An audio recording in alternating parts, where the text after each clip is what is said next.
Okay, so this is the Oregon Powernow cordless 40-volt lithium-ion powered chainsaw. This is what you get with basically their deluxe kit. The deluxe kit comes with the endurance battery, which is their version of a high capacity battery. Although even a basic one has a pretty powerful battery. The endurance battery gives you more runtime. It may give you a little more power, a little more oomph. But from what I've heard about these things, they all give you about the same amount of power, but the endurance battery gives you a longer runtime. What else you'll see in the kit when you get one of these saws will be, of course, the saw itself, a blade cover for storage and transport, a battery charger, kind of big and heavy duty. It is AC only. You'll get one battery if you order it with a battery, and one reason you'll see a difference in pricing with the Oregon saws is whether or not they include a battery and which model of battery they include. You also get some literature on using the charger, although it's relatively self-explanatory. You'll get a little bit about this stuff here, explaining the batteries that because they've gone with a tool system with multiple tools now, they've got the weed eater and a hedge trimmer now, which will use the same battery. And I generally suggest that when you go with the cordless power tools, just go with whatever the best battery is for that particular brand. Unless you've already bought the system and you just need something as a spare and a backup. You'll get a screwdriver for making some adjustments, actually a pretty nice screwdriver, a little bit of chain lube oil here. That would be normally you get a bottle of 2-cycle oil, but obviously because this is an electric saw, they just give you a little bit of the bar oil with that.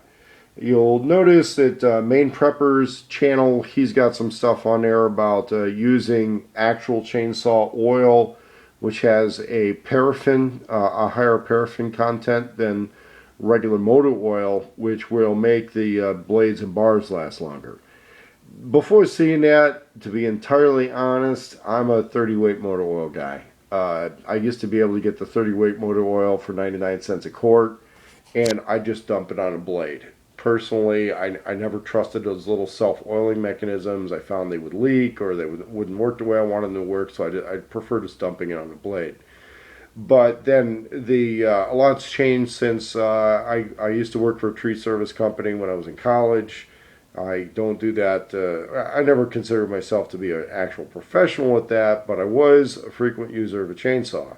I also heated my house with wood, and I used to just burn through and destroy the cheaper gas-powered chainsaws on a regular basis. I probably burned about one every 2 years. I would destroy a McCulloch about every 2 years. And the Ryobi gas-powered saws I wouldn't even mess with. Because I no longer heat my house with wood, and I'm an occasional user of a chainsaw, I really like the electric. So what you'll get here is pretty much everything you need to start cutting wood. You can unpack this box and just a few minutes later start cutting wood. One thing to look out for is sometimes these batteries, they have the bar graph gauge. They may ship not fully charged up, but you know what, I could make a couple of cuts with that before I throw it back on the charger. The lithium-ion batteries don't necessarily have the memory issues that nickel-cadmium would have. A lot of these things, you could carry a couple of these out with you in the woods fully charged, and your saw is in business. The saw itself has a built-in sharpening mechanism. It has the built-in oiler, which I'll be using in the evaluation. And it's relatively heavy duty. I mean, this isn't really a lightweight saw. It's relatively heavy duty. The way the safety mechanisms work on this one actually does have a functioning chain brake, so that if for some reason somebody were to jimmy the trigger to stay running, or you were to fall down, you can actually activate that chain brake and stop the blade right away. That's if you were to lose control of the trigger. However, the way electric saws generally work, if you let go of the trigger, it does stop the blade. It just won't break it won't act as a chain brake right away. To have a chain brake on an electric saw, I don't know. Maybe it's tits on a bowl, but it also meets some of the OSHA and safety regulations these days as far as any professional use of a chainsaw. I personally fell down a hillside in Marin County, California while I was trimming some trees.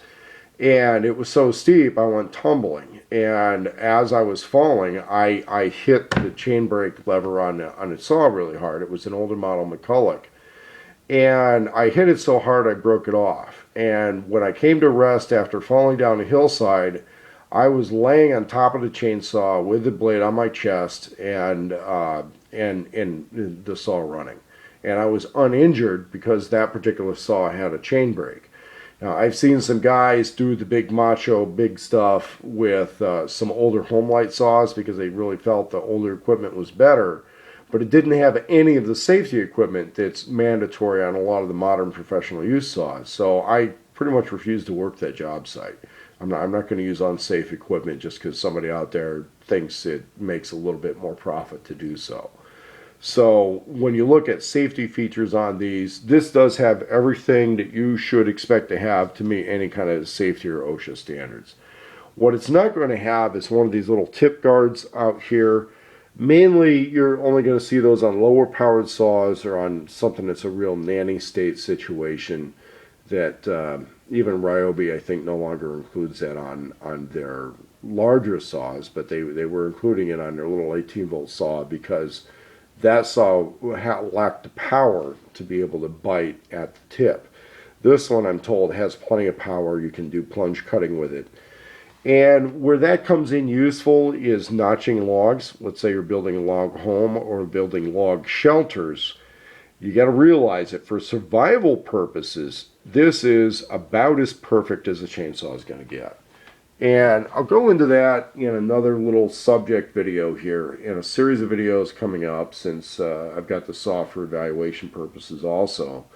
And we'll be doing some comparisons between this saw and the closest competitor, which is the Greenworks saw.